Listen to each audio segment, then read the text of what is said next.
nagdadasal at this stage because this game is still not on ice.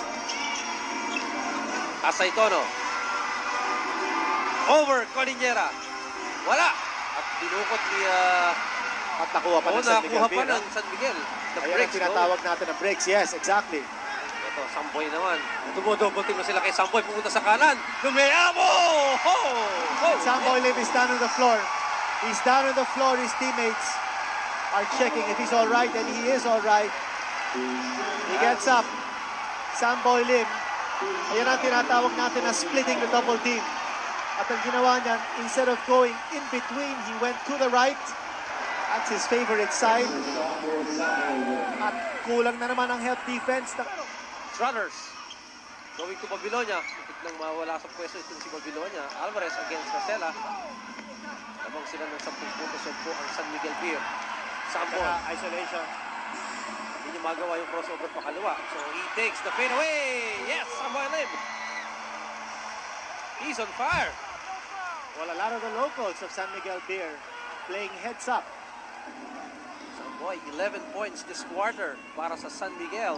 Partner, that is really the formula on how to win basketball.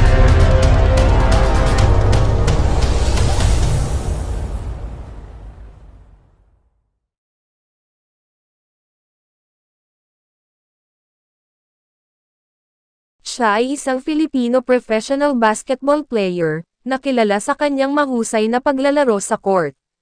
Sa kanyang paglalaro, ay nakamit niya ang maraming awards, at pinabilib ang marami, dahil sa kanyang galing sa paglalaro. Siya ay isang mahusay na playmaker at scorer, na nakatulong sa kanyang mga koponan na makamit ang mga kahanga-hangang tagumpay sa liga. Siya ay nakapaglaro sa ilang professional basketball leagues sa Pilipinas, tulad ng PBA, NBA, at PILAA. Siya ay isa sa mga pinakamahusay at pinakamalaking player na nakapaglaro sa PBA. Nakamit niya ang 9 na PBA championships at maraming individual awards tulad ng MVP, Mythical 5, at Mythical 10 awards sa kanyang karera. Sa kanyang paglalaro, hindi lang ang kanyang talento ang kanyang ipinakita, kundi pati na rin ang kanyang leadership skills. Siya ay isang magaling na leader na nakatulong sa kanyang mga teammates na magtagumpay sa court. Ito mga lods, ang magiging topic ko ngayon. Kung gusto nyo ng ganitong klaseng content, mangyaring pindutin lamang ang subscribe button, at i-click na rin ang notification bell, para lagi kayong updated sa mga susunod kong videos. Halika't, alamin natin, ang kwento ng buhay, at naging sanhi ng kanyang karamdaman, ng isang napakalakas, at napakagaling na propesyonal na manlalaro ng PBA. Pero bago ang lahat, ay isang maikling intro muna tayo.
Si Avelino Borromeo Lim Jr., na mas kilala bilang Samboy the Skywalker Lim, ay isang retiradong Pilipino professional basketball superstar, ng Philippine Basketball Association o PBA, at maraming beses na naging pambansang manlalaro noong dekada 80 at 90. Siya ay ipinanganak, noong April 1, 1962, sa Tondo, Metro Manila.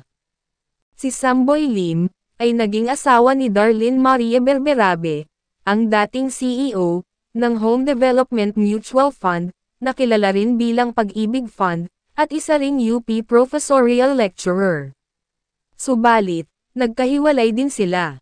Ang kanilang nag-iisang anak, na si Jamie Christine Berberabe Lim, ay isang 2019 SEA Games gold medalist, summa cum laude graduate, at valedictorian, sa kursong BS in Mathematics College of Science, sa University of the Philippines.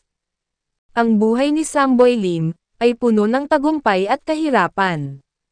Simula pa lang, ipinakita ni Samboy ang kanyang pambihirang talento sa basketball. Naglaro siya sa kolehiyo ng basketball, para sa Perpetual Hell Credulous, kung saan ipinakita niya ang kanyang galing bilang isang magaling na shooting guard. Noong 1980, siya ay napili bilang ika-10 na overall pick ng Crispa Redmanizers, sa PBA draft.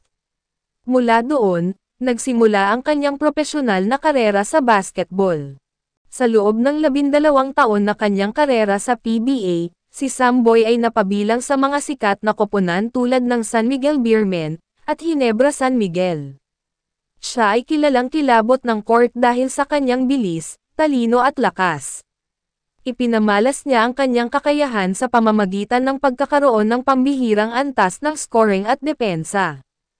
Sa kanyang karera, si Samboy ay nagtamo ng maraming karangalan, tulad ng pagiging 5 beses na miyembro ng PBA Mythical First Team, at pagkapanalo ng MVP Award, noong 1990.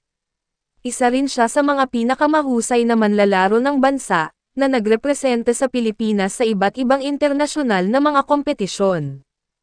Ngunit noong August 16, 2014, isang trahedya ang nagdulot ng malaking pagbabago sa buhay ni Samboy. Sa isang exhibition game, sa Ina Race Center sa Antipolo, si Samboy ay nag-collapse sa basketball court, dahil sa isang malalang pangyayari sa kanyang puso. Siya ay agad na binigyan ng medical attention at isinugod sa ospital. At ayon pa sa diagnosis ng mga doktor, si Samboy Lim ay nagkaroon ng cardiac arrest, na naging sanhi ng kanyang pagka-comatose. Matapos ang ilang buwan na pakikipaglaban, si Samboy ay nagising mula sa kanyang comatose state. Ngunit ang pagbangon mula sa trahedya, ay naging matagal at mahirap. Siya ay nagtamo ng permanenteng brain damage, na nagdulot ng kanyang pagkakaratay sa wheelchair.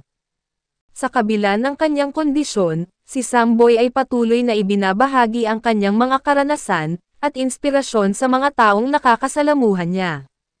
Ipinapakita niya ang katatagan ng kanyang kalooban, at ang dedikasyon sa kanyang kahalagahan bilang isang atleta. Pagkatapos ng trahedya, sinikap ni Samboy na mag-adjust sa kanyang bagong buhay. Iminumungkahi sa kanya ang iba't ibang therapies, at rehabilitasyon upang tulungan siyang bumalik sa normal na pamumuhay. Siya rin ay nagpapatuloy sa mga medikal na pagsusuri at paggamot, upang mapangalagaan ang kanyang kalusugan. Kahit na siya ay nasa wheelchair, nanatiling positibo si Samboy, at hindi sumuko sa paghuhubog ng kanyang kalagayan. Sinikap niyang makamit ang mga munting tagumpay, tulad ng pag-angat ng kamay at pagsasalita ng mahigit pa sa inaasahan ng mga doktor. Ang kanyang pagtitiyaga at determinasyon, ay naging inspirasyon hindi lamang sa kanyang pamilya at kaibigan, kundi pati na rin sa buong Pilipinas. Bilang pagkilala sa kanyang mga kontribusyon at katatagan, ibinoto si Samboy Lim bilang isa sa mga miyembro ng PBA Hall of Fame, noong 2018. Ito ay isang karangalan na nagpapatunay sa kahusayan at kagalingang iniwan niya, sa mundo ng basketball. Siya rin ay kinilala bilang isang pambansang alagad ng sining, para sa kanyang kontribusyon sa sports, at pagpapalaganap ng halimbawa ng pag-asa sa kabila ng mga pagsubok. Hanggang ngayon, si Samboy ay patuloy na lumalaban, at nagbibigay inspirasyon sa iba. Sa pamamagitan ng kanyang Samboy Lim Foundation, siya ay nagbibigay ng tulong pinansyal at moral, sa mga batang may kapansanan, at iba pang nangangailangan. Ipinapakita niya ang kahalagahan ng pagtulong, at pag-abot sa mga taong kailangan ng suporta at pagmamahal. Ang kwento ng buhay, at pakikipaglaban sa karamdaman ni Samboy Lim, ay isang halimbawa ng tapang, determinasyon, pag-asa, at pagbabago. Ipinapakita niya kung gaano kahalaga ang mabuhay, nang may layunin at hindi sumusuko, sa kabila ng mga hamon sa buhay. Siya ay patunay na kahit anong karamdaman, o kapansanan ang dumating, ang pagkakaroon ng positibong pananaw at mga suporta, ay makakatulong upang malampasan ang mga ito at maging inspirasyon sa iba. Lim, going to Samboy. So, the two limbs are in para sa grupo ng San Miguel. Kumami pa kaliwa. The floater over Winchester by Samboy. What a shot by Samboy Lim. Huh? Head and shoulder fake. Nawala bigla yung depensa ni Winchester. And a nice floater. Hindi, maganda kanina yan eh. Oh, beautiful shake and bake move by Samboy Lim. At saka yung floater niya. Kita kasi panoorin itong si Samboy pag umiere. For his size, for, diba, yung flair. Meanwhile,